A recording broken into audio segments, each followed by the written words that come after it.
Hey friends, I want to briefly run through this. This tutorial is for ConvertKit users and Godaddy users.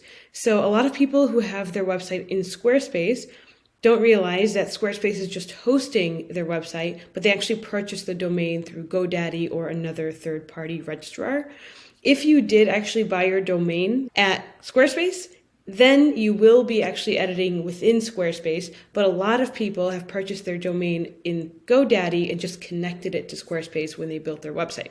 So all that to say, you are going to make these changes wherever you purchased your actual domain name. So this tutorial is specifically for ConvertKit users and Godaddy users.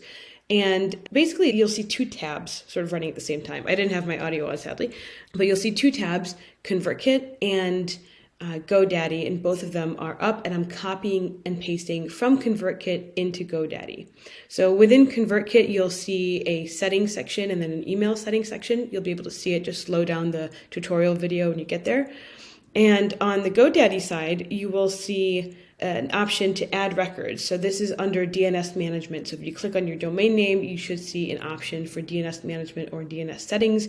That's where you're going to make those changes. Now, what you'll notice is that I'm copying and pasting two CNAME records. ConvertKit gives you exactly what you need to copy and paste. You literally copy, paste it. You're going to do two CNAME records, and then once you verify it, you're going to hit verify. It's going to fail the first time. Don't freak out. It's just taking a second. You're going to hit verify again, and then you should see a success marker.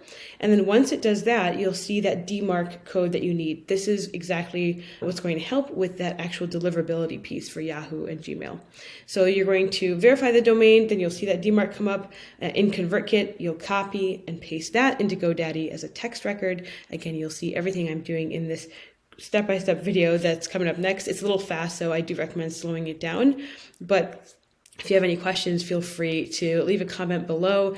If you did actually purchase your domain through Squarespace, their backend looks pretty similar. Most of these registrars' backend will just give you an option to actually adjust the DNS settings, but Squarespace support is pretty good about that. And if for any reason they're not, feel free to comment below and I'm happy to take a look. All right, I hope that helps.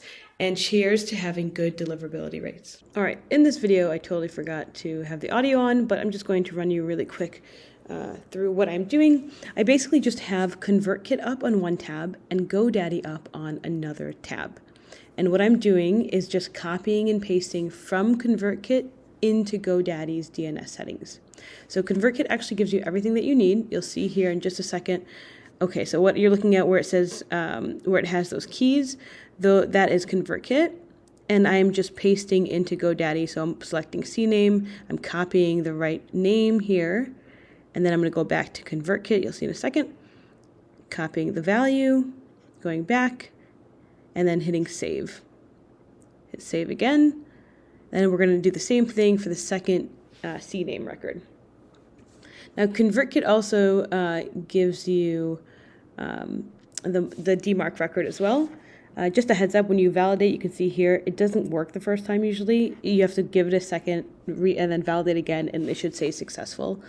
Now you'll see that text record once you verify the domain name, that DMARC record will come up. You'll just copy that, see it here, then you'll paste it in, go back for that value, copy that, getting the chat out of the way, and then you'll save it, and you are good to go. And this should cover your butt. So if you have any questions on this, let me know. But in general, this is how you would take care of it with GoDaddy as your domain registrar, so where you actually bought the domain, and ConvertKit as your email provider.